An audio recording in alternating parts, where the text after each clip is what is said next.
Com anem? Segur que som molta gent la que ja fa compost a casa. Segur que cada persona ho deu fer a la seva manera. Però si sou dels que encara no ho heu provat, us preguntareu: i quina és la millor manera?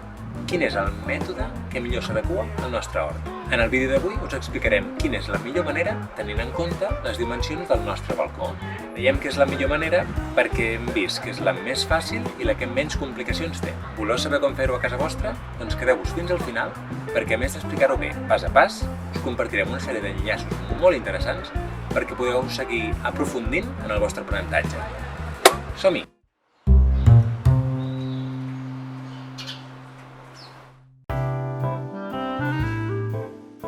Tant se val si tenim un tros, un jardí o un balcó, que si volem començar un hort, a part de llum del sol, esclar, el que necessitem serà aigua i compost. Pel que fa a la primera, nosaltres ja recollim l'aigua de la dutxa i de rentar les verdures. La deixem reposar durant un dia com a mínim perquè s'evapori el clor que té i llavors ja tenim aigua que, ojo, l'haguéssim llançat si no la recollíem. Molt important això. És una aigua que hem estalviat i la fem servir per regar. Aquí, al balcó, ja vam provar de recollir aigua de la pluja, però vam veure que era més aviat complicadillo. Així que preferim estalviar-ne d'aquesta manera. Llavors, el següent pas, abans de començar un hort, és començar a fer el nostre propi compost de qualitat. I molt important, amb microorganismes vius. El que podem comprar en tendes no sabem en quines condicions l'han emmagatzemat i durant quant de temps ha estat allà. Així que cal que fem el nostre propi compost a casa per donar a les nostres plantes aquells nutrients plens de microorganismes que ajudaran a que absorbeixin tot allò que necessiten. Hi ha moltes maneres i tècniques diferents que podem fer servir. Per exemple, podem fer compost calent en una mena de piles grans.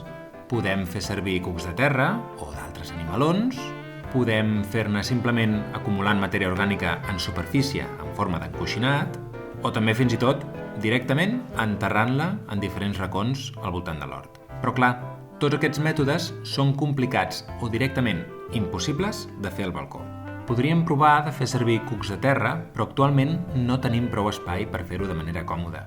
Així que hem escollit l'últim mètode, el qual anomenem compost fred.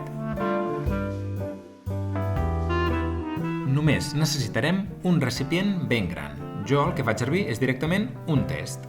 Guants per ser més polidets, residus orgànics de la cuina com poden ser les peles de fruita i verdures, si són ecològiques molt millor, podes de plantes que estiguin sanes o que no tinguin malalties evidents, cartró dels ous, per exemple, o del rotllo de paper de vàter, substrat, és a dir, sacs de terra, però de testos antics i una mica de compost ja fet, pot ser comercial o, si és nostre, de fet de casa molt millor, que ja veureu per què el farem servir. Per començar, per què se li diu compost fred? Doncs és ben fàcil. És perquè la quantitat no és prou gran com perquè el procés de compostatge agafi temperatura. Com us he ensenyat al principi, farem servir un test així, d'aquesta mida, i l'omplirem al llarg d'unes quantes setmanes al ritme en què anem produint residus orgànics. Primer a la base hi afegirem una capa de substrat antic, de testos que ja hem fet servir i ha acabat el cultiu, o de compost comercial si comenceu de zero. Més que res perquè faci una mica d'esponja dels sucs que puguin sortir de la matèria orgànica que anem afegint. Per cert, és important que el pot tingui forats de drenatge. Si no en té, els feu. I que a sota hi poseu un plat perquè no us caigui tot aquest líquid, tant aquest suquillo, no caigui a casa els veïns. Un cop tenim la base feta, hi afegirem la primera capa de peles de fruita i verdura, la que vulgueu. Important, però, que sigui variada. Diuen que no posem peles de cítrics, però de fet, si en posem una mica, amb tot de variat, no passarà res. La qüestió és no posar massa de cap ingredient.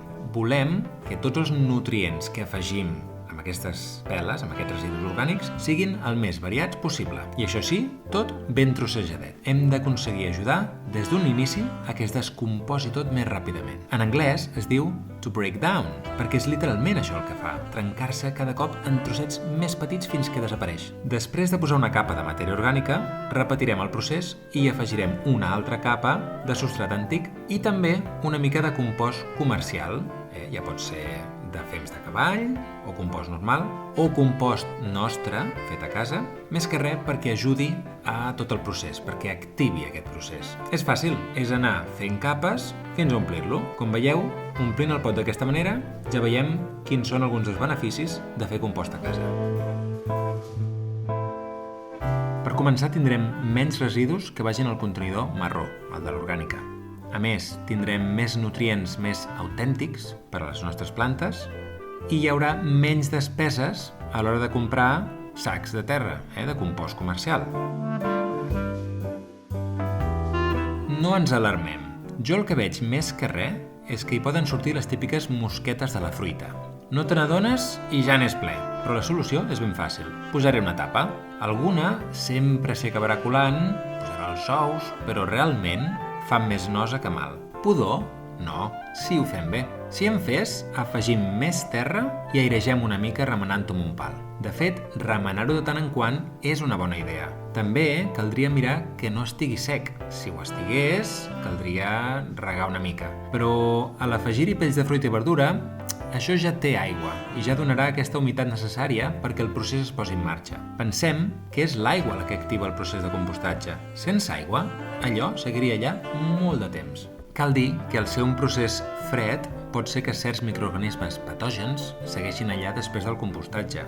Així que si alguna planta s'havia posat malalta amb alguna cosa així rara, doncs millor que en descartem les podes i les compostem en calent si podem. Si no, doncs a l'orgànica. També si hi poséssim carn, peix, ous, hi apareixerien microorganismes dolents dels que no volem.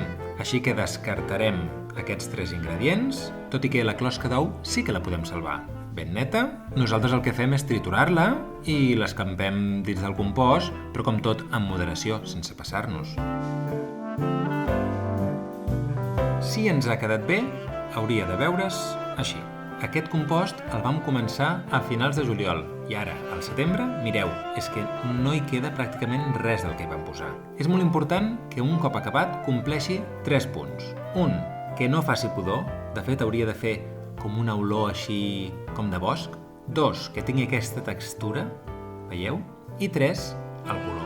Ha de ser així, molt fosc. Si no us compleix aquests 3 punts, jo el que faria és descartar aquesta pila i tornar-ho a intentar. La clau és deixar-nos guiar pels nostres sentits. Jo prefereixo barrejar-ho amb substrat o compost comercial, més o menys, per assegurar-me que tot acaba d'estar ben descomposat. No sigui que encara hi hagi parts fresques i que les nostres plantes en surtin perjudicades d'alguna manera. Però vaja, si ens esperem uns quants mesos, en aquest cas veieu que ha estat poc el temps, però si us espereu un parell o 3 més de mesos, en principi, guiant-nos sobretot dels nostres sentits i fent-ho d'aquesta manera, ja hauria d'estar llest per fer servir amb les nostres plantes. Doncs bé, fins aquí el vídeo d'avui. Esperem que us hagi agradat, que us hagi estat útil i que us animi a provar-ho també a casa vostra.